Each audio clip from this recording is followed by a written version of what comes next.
Yo, what up everybody? It's your boy the Kryptonian Saiyan here, bringing you a review for One Piece chapter 55. Alright guys, let's just get right into this chapter. So the guy who impressed me the most isn't Red Shoes Zeff, it's gonna be Sanji. And the reason why Sanji impressed me is in this chapter when Pearl is having his gigantic meltdown and is basically trying to set everything the fuck on fire.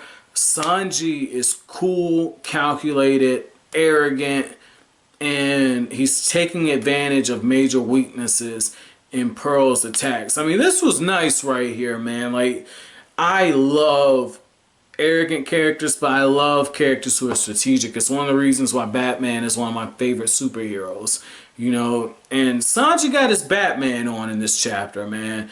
Like, one of the things I particularly loved is you had this one scene where Pearl is going out there and he's, you know, burning shit up. Everybody's freaking out, and Sanji is watching the situation, and he automatically realizes, okay, Luffy struck his ass from behind, so let me try the same thing. So he tells him this isn't just shift to burn, and he tries a frontward attack, and that was probably the bad idea, because right here he blocks it, and if you look, the flames are kind of engulfing him. And what I really thought was interesting about that is Sanji tells him, like, look, nobody else would jump in that fire, but you can't be scared of fire if you're a cook. And because I grew up in a house that, you know, like, everybody in my family is a cook damn near, just like everybody in there is in finance. And so you learn at a very young age that fire is dangerous, but fire can make awesome meals, you know?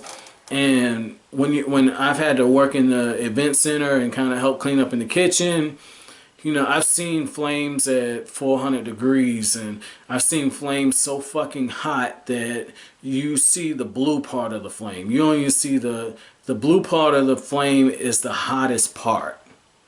And I've seen food cooked with that type of shit, like big ass flames, and shit just shooting up all over the place. And you have to.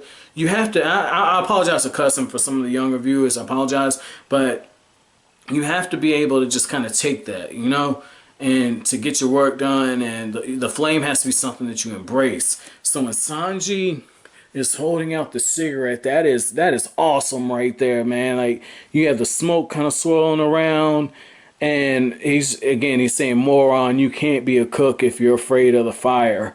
And just in the next panel, once again, he tries a frontward attack, but he tries it from the bottom. And I thought that was smart, because if you look, both of Pearl's arms outstretched, and it leaves his face completely open. And right there, because of the way Sanji is rolling, he has more momentum. Yes, when you go through and you have the gravity pulling you down, so a kick would allow you time.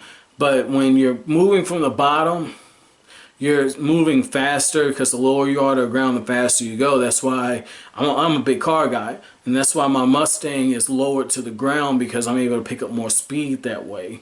So while Sanji doesn't have gravity working his way, he's less vulnerable, because if he needs to suddenly shift, he can, because he's on the ground opposed to being in the air. It's hard for you to adjust in midair.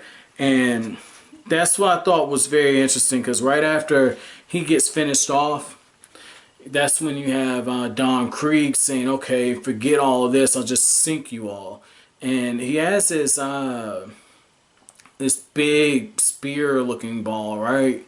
And he's throwing it, and you expect him to just take Sanji out, because he's aiming for Sanji as well. And that's when Luffy bounces it back using the Gum Gum Bazooka. But that wasn't what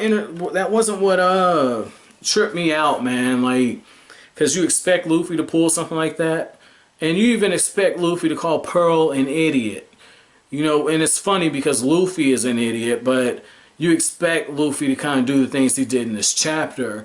And with Oda, I understand why he gave Pearl the idea of, like, having the shield and the fire, and him being raised in the jungle, I can understand the need for a shield.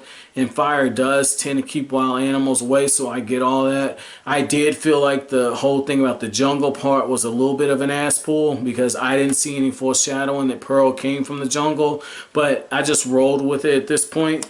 But I loved how Geen came back, because right here he has Zeff on the ground. He's got a pistol to his head.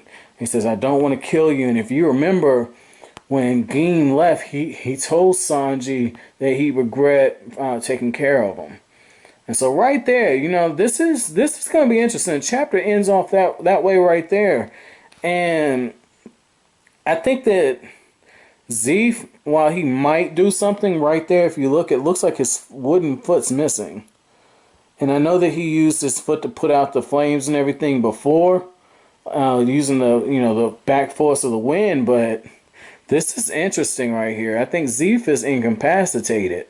And if that's the case, this is going to put Sanji kind of on the hot seat right here, man. So this is going to be very interesting. I can't wait to read tomorrow's chapter and see where this is going.